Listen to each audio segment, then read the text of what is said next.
के तपाईको पनि डाटा प्याक सकिनासाथ तपाईको मेन ब्यालेन्स सकेर 0 हुन्छ? अब चिन्ता नलिनुहोस् किनकि नेपाल टेलिकमले भर्खरै एउटा नयाँ सुविधा लिएर आएको छ जहाँ हजुरले एउटा कोड डायल गर्नुभयो भने हजुरहरूको डाटा सकिन साथ इन्टरनेट आफै बन्द हुन्छ र तपाईको पैसा जोगिन्छ।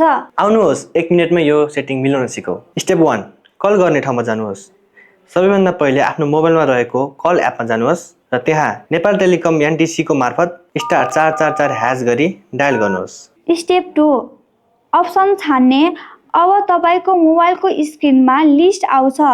तल लेख्ने खाली ठाउँमा 4 टाइप गर्नुहोस् र सेन्डमा थिच्नुहोस्। स्टेप 3 पैसा काटिन बन्द गर्ने वा डिसेबल गर्ने।